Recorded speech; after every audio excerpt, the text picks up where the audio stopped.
Hey, what's poppin', guys? You got your boy Nandra here. Welcome to another video. So sorry for the delay on this video. I had some issues with my Steam. I'm still having some issues with my Steam, but I'm pretty sure I got them resolved. I hope.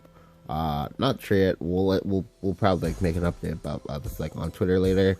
Anyhow, so for this video, I'm gonna be showing you guys some games. This game, I'm still using my Midrange Haven list. As you can see, though, I did actually finally decide to go ahead and spend the 10k to craft Johns. I'm really picky when it comes to actually crafting cards. I don't know, I just refuse to do it for a while, just because I'm pretty sure the second I craft, or just because I have a bias where like the second I craft it, I'm gonna pull it and I'm gonna be salty. Thankfully, that hasn't happened with John yet, but yeah. Anywho, it's not often that I go ahead and I just show the same deck or concept or whatever, but I decided to do it because having the Johns, they do make quite a big difference. And I'll go ahead and show you guys some games in order to show you that. I also thankfully had some games with OctoBishop where I was able to just take over games with it. So I'll go ahead and show you this as well. Alright, so first game is gonna be versus Bloodcraft.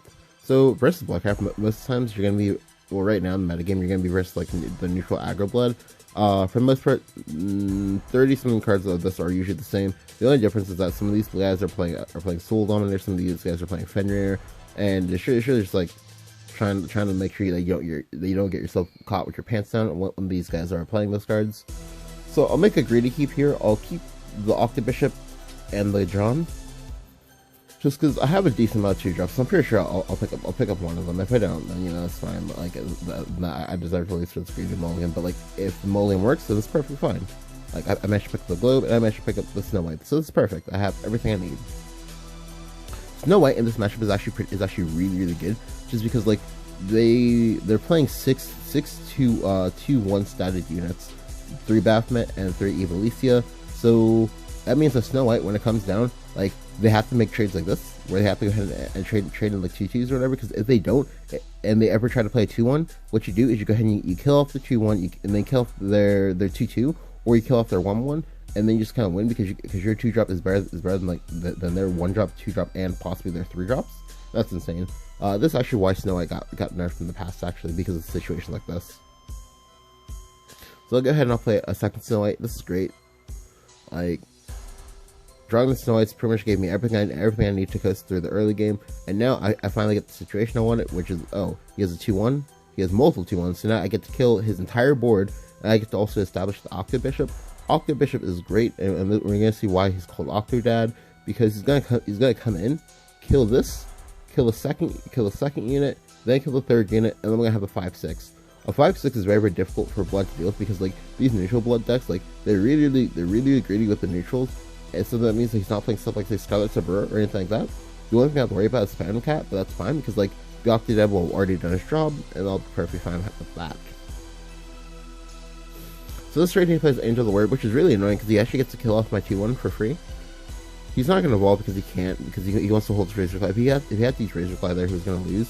So the turn I just had, that was really awkward for me. I didn't know what the best turn was. To be honest with you, it was probably playing out a creature, because I knew he was going to play Phantom Cat here, and he's going to evolve into my unit. So this is kind of bad for me, because it means I might want to play a second Tribunal here, which makes the board kind of clunky. But I have all the tools I need for the late game. All I need to do is just not die and not fuck up.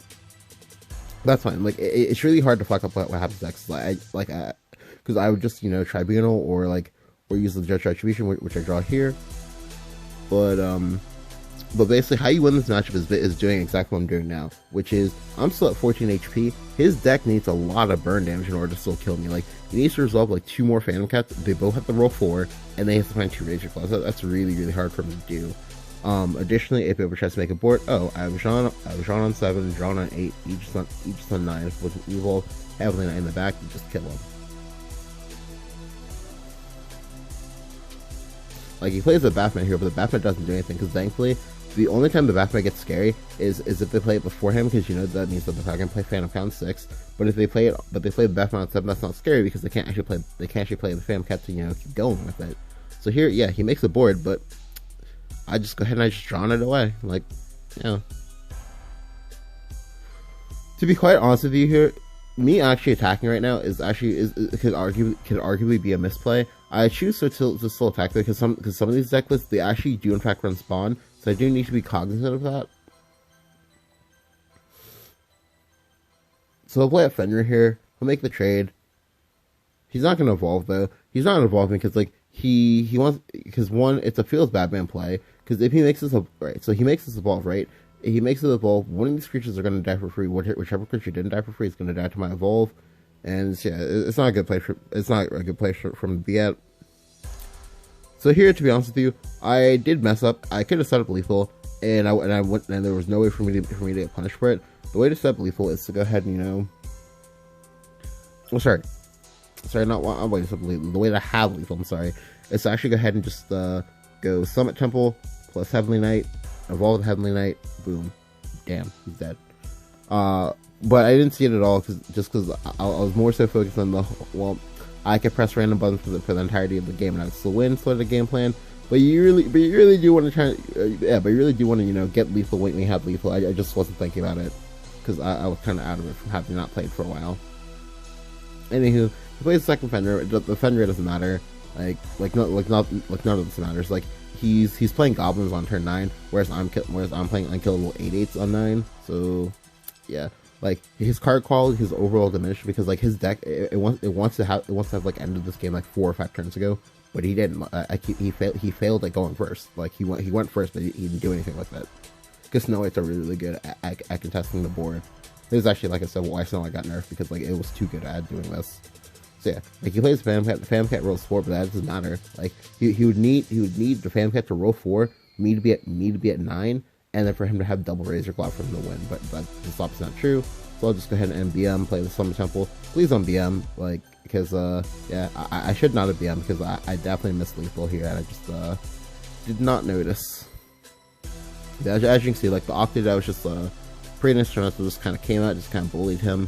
He had a very like subpar like turn 5. His turn 4 got demolished by Snow White. His turn 2 again Snow White, just. Yeah, so I just like let you do so much. So the next 2 games, they're both gonna be versus the same guy. This doesn't happen to me as often, or at least not often enough for me to actually like be able to record my video, but it does sometimes happen. So I'm versus Forest. Typically, to be quite honest with you, Forest is usually favored just because like they could literally do nothing and still kill you with Wolf combo. I know this because I myself have done nothing and killed people with Wolf Elephant or whatever. However, I'm not sure how it fares when you're actually a proactive Haven list or whatever. Because I see a lot of Haven lists that just like literally do nothing at all until like turn 8 or turn 9 or whatever, and then like try to play Aegis and kind of like win because, you know, 2 turn clock. But you can't do that versus combo decks. So combo decks will in fact kill you before you actually get to do that. Anyhow, I kept the Gemstone Carapace, and then I pick up a second Gemstone Carapace. The sort of like, I don't know, the sort of like nut draw, or yeah, the sort of like nut draw to me is when you're going second, you get to go jump Carapace, and then like say Cudgel evolve, because you get the 14-15 worth of stats, 3 bodies, and it's very, very difficult for Force Craft to deal with that, because like it's too much HP. Like the most of the other Cassiopeia can do is about like 14 damage, but that requires them to have a full hand, which a lot of people aren't gonna like do, and then it also requires them to like suicide the Cassio, and then you have, even after all that, you still have like at least 1 unit that survived, so it's really bad for them. Anyhow, my opponent went Brambles on 2 into like Starry Elf to get another Brambles, so I was really annoyed by this, because you never want to Brambles on 2, but he got rewarded for it, so it's like whatever. Anywho, I get to do exactly what I wanted, which is Cudgel on 4. To be honest with you, like I said, I could have evolved like anything. I could have been evolved with the OctoDad, and it would still be the same result. But the Cudgel's still pretty good too, just because it's a nice swing evolve. It's decent because I can get rid of a lot of units on his board now. However, he can actually almost pull away this board as long as he has Airbomb Barrage, because Airbomb Barrage plus Brambles is really crazy interaction. Here he makes the evolve. He plays around I'm not sure if he did this on purpose, but he does in fact play around the possibility of me having second Cudgel. He also puts me into a very, very awkward spot, However, that's fine. I'll go ahead and actually take, actually not take the 50-50 at all, because that's really, really greedy. And I'd like to keep my 4-1 while I still, have my 4-1. I'll go ahead and make the trade into the 1-1. I'll then go ahead and Tribunal. And then I'll also go ahead and I'll also evolve the Tortoise. Now, a lot of people, they wouldn't evolve the Tortoise because, like, well, I need these Evos for Aegis, but you have to evolve the Tortoise here, because if you don't, you're going to get blown back by Cassio, because, like, if you didn't evolve it, then Cassio would be a clean kill. However, now, with me having 8 HP on board, the Cassio is no longer a clean kill, and he would have to hope that he somehow missed snipes on this completely and just hit this all 7 times. Instead, he's forced to go Crystalia Lily. He has to go ahead and give me his last evolve. Him giving me the last evolve is very, very significant, because it now means that, oh, well, you don't have evolves to contest anything I do. Like, the rare games in which you get forced to use all of their evolves on, like, turn 6 before they get to turn 8, like, Aaron reload is very, very significant, because it means that that there's something, playing, like, a very, very bad deck or whatever, just because, like, well, if they don't have Elis to respond to things, it means that you can do whatever you want to them. So I'll just go ahead and play either White Wing here for pressure. This is nice because it means that, okay, well, if you ever try to make a board with fairies, you can't do that. And if you ever try to go big, there's a possibility that might, have this like Tribunal. If you ever try to go big and then you get Tribunal, you lose the game, and that's just like really, really unfortunate. But instead, he's gonna go ahead and he's gonna, like, I'm not sure if he's trying to get lucky or what he's doing, but yeah, he's just gonna go ahead and play a bunch of fairies into Insect Lord. He gets the snipe he wanted, I think. I'm not sure. He draws the card and then just concedes. I'm guessing he conceded because he realized exactly what was going to happen to him next turn, and that of, well, I can play Jean Beacon of Salvation, undo the work you did entirely, hit you in the face for like 6, and then you're just like back in the same exact spot, and you still can't win because I as Haven have more creatures than you. You never want to have that be like a thing that's happening to you. That Haven, the deck in place, he just has more creatures in play than you got like a low life total. Anywho, on to the second game. So this, like I said, this is gonna be a rematch with the same guy.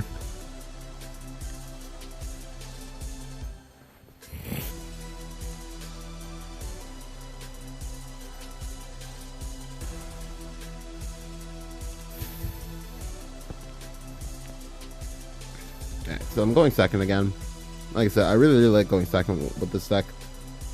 Partially because I'm pretty partial to going second as a whole, just because I go second more so than I go first. So I'm just playing more. This is more kind of used to playing from going second than I am from playing first. Anywho, I have the Snow White and the Singer, so I have a very, very good early game. I can filter for a lot of cards. I can look for my Summit Temple since already in fact have the Heavenly Knight in my hand already. I have the Aether on the 6 to get out the. So you got the Ancient Land Spirit to blow up a board if he turns to the Aggro Force. He played Wood of Brambles on 2. Like, please don't play Wood of Brambles on 2. Like, playing Wood of Brambles on 2 is so bad. Like, yeah, he's gonna get rewarded for it here because he has the Airborne Barrage, but like, I don't know. Like, I still don't really like Brambles on 2. I don't know. Like, I mean, maybe that's all he had, and maybe that's why he did it. Who knows? Anyhow, I'm just gonna go ahead and I'm just gonna play Singer here. I'm not gonna play Into the Brambles. I know is in his hand, because ordinarily I would maybe just make the trade, but I'd like to get my face in because I already have my Summit Temple in hand, so I already have guaranteed 7 damage. And generally, the scariest thing for you to have happen to you is when the Aegis deck has made you already take some like initial or prior damage or whatever, because it makes the Aegis a lot scarier. So here, when I talked about the Snow White, I decided to go ahead and just play out the Globe instead of playing out the Singer, and I'll just go ahead and pass this time. The reason I pass this time is because, like, I don't want him to have a second Airbound. I mean, like, granted, he could have it and it would still be like perfectly fine, but I really don't want to deal with Brambles any longer than I have to. So it's like let this one pass. If he has Starry Elf here, he has Starry Elf here. And unfortunately for me, he did in fact have the Starry Elf, so I'm very sad. But it's fine. It's whatever. Because if I had in fact played up the Snow White, he would just like gone Starry Elf, played the Brambles, and then just like traded into the Snow White twice and killed it for free. So this is still fine. So all I'll do here is I'll just go and get a Scripture. Now I'll play with the Snow White, because now he won't get the free kill. Again, we know for a fact he's gonna he's just gonna play with the Brambles. However, what I want him to do is I want him to commit hard as possible into board lacking himself, So this way I can go ahead and I can just go Snow White. I can just go either the White Wing and then just blow him out with that. Like, cause he does make the first trade. I'm like, okay, are you gonna play a second fairy? Instead, he wisely decides to play around this because that was what I did to him last game.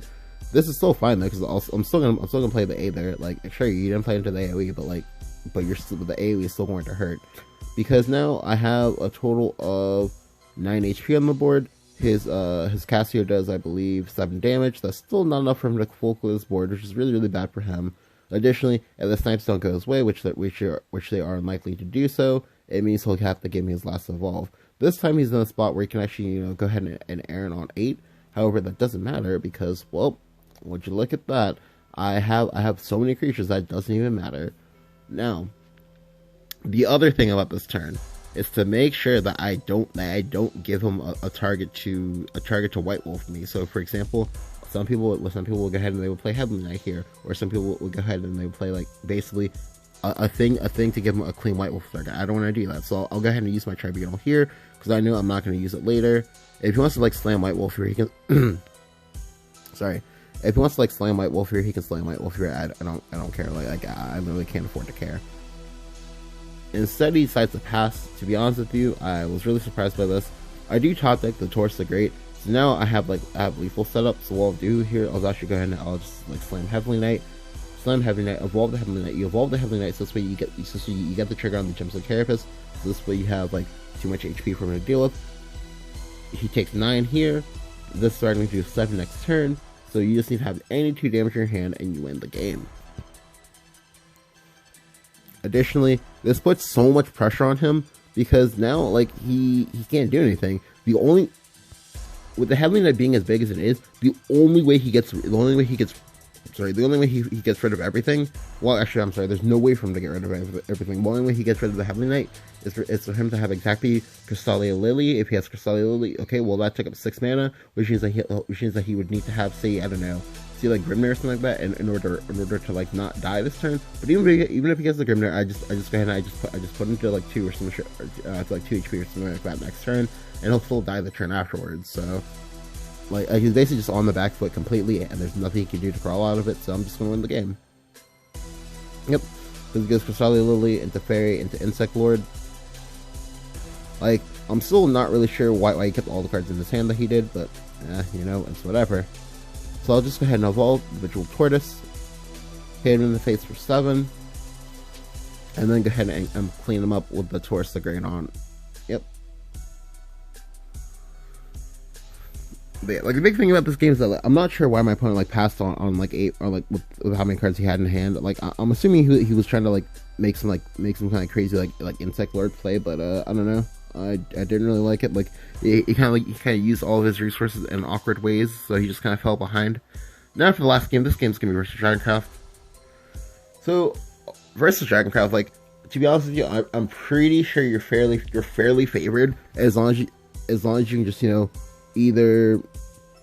as long as you can like make some magic happen with Bejeweled Tortoises and Snow Whites in the early game.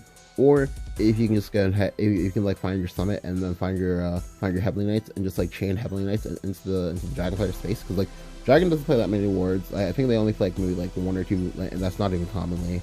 And having Dragon take like 8 or 9 damage consecutively, like that's not something that they can heal out of comfortably. Like they can only heal up to 6 HP in a turn, maybe 7, but 7 requires them to do a Queen combo. So yeah. So I'll just go and put my Happy Pig here.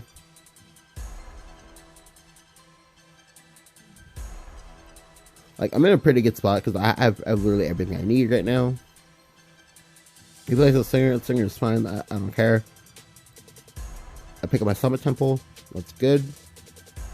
Like I'll play a Singer of my own. I pick up a Heavenly Knight. This is also rare. This is also rare brigade because I already have my guaranteed 9 damage. We'll play out a second Singer here, that's fine. We'll play out a Blazing Breath, that's fine. So now what I can do here is I'm actually in the driver's seat. Like one of the ways that you beat Dragon is you in the mid game. So this is basically like turn 4. So basically on your turn 4, turn 5, before the dragon player is on 7 mana or something like that, you want to establish some kind of like massive HP or massive HP or a massive attack, like attack unit threat or whatever that has a lot of like high base HP for some reason. So for example, OctoDad. Other examples would include Impartial Strix, Holy Angel Altea, things like that. Like things are so big for the Sybil to not be able to kill, because they can't kill, because Sybil is their only like mid game unit that they play. Period. So they can't kill it with Sybil. That means that they have to kill it with Scyther. If they have to kill it with Scyther, that means they have to give you an evil point. You don't want your unit that gets that's gonna get like free storm or whatever to have to take away one of your only evolves in order to like trade into a unit, because that super feels bad man play. Like those are the kind of plays that you don't recover from. So you just want to go ahead and you want to like abuse that, as we'll see here. So I'll just go ahead and evolve the OctoDad, hit him in the face for 1. Like I have so much damage for him. The only thing I have to do is just make sure that he gets pressured here. Cause look, he has no good lines here. He can forever, right? He can forever, but oh well, you didn't actually get rid of my creatures, which means I can just do whatever I want on 5 mana. You do not want the Haven player to do whatever they want on 5 mana, because you know for all you know I could be playing Tin Soldiers or whatever, and that'd be bad for you. Or sorry, I'm sorry, Marcher's Tea Time, and that'd be bad for you.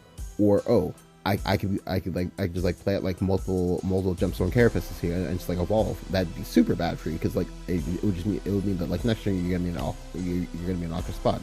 Okay, you can play a creature here. All right, you played a creature. I Tribunal on away. Boom, you lost the game because you didn't get if you weren't ramping this turn. Even if you play Sybil, that's still bad, because oh well, you can't actually kill off the Octo Bishop. And the Octo Bishop will just like self-regenerate even if you try to bump into it. If you bump into it, that puts you in like scripture range or whatever. That's still super bad. Like there are no good turns here. And this like the nightmare that they can put Dragoncraft into. So he decides to go ahead and make the Desperation Forever play. That's fine, because it's the losing play. So here, this turn is the turn I mess up.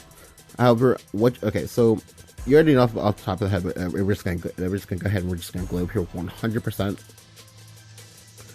However, we're gonna be doing more than just globing. We go ahead and we play at the Gemstone Carapace. However, you're also supposed to play at the Summon Temple here. The reason why I play at the Summon Temple here is because I know 100% I'm playing Judge of Retribution next turn in order to keep up the pressure, because I do not want to give him a free turn to heal or anything like that for free. Like, because if he heals, that means it means if he's not healing with forever because he just played one, it means I have to interact with whatever creature that was doing that. But I want him to make bad trades. I want him to be behind on board. I want him to just like keep his Sybil and a range back and just automatically kill it and just like continue with my turn as though nothing happened. So we'll go ahead and we'll play at the Summon Temple. However, there's one more step. After all of this, there's one more step. The other step you're supposed to do is you're supposed to evolve the Singer here. You evolve the Singer to get the trigger on this, that's fine. But the other reason why you're evolving, because even if you didn't have the Gemstone Carapace, you always still evolve this. The reason why you evolve this is because next turn, the play he wants to go for, the play he has to go for, is he has to go Saha Israfel. He has to go Saha Israfel, and because he's so far behind, he'll probably be forced to. Oh, sorry, he'll not like say forced, but he'll probably be coerced into wanting to say evolve the Sahagwell. If he evolves the Sahagwell here, okay, sure, he evolves the Sahagwell. The Sahagwell takes 3 damage, which makes it a 6/3. That puts it right into Judge Retribution range. The Judge Retribution is a clean kill, because it means the next turn I'll just have a 3/5 and a 3/5 again. So he'll still be on the back foot. Turn after that, night, dead. Bam.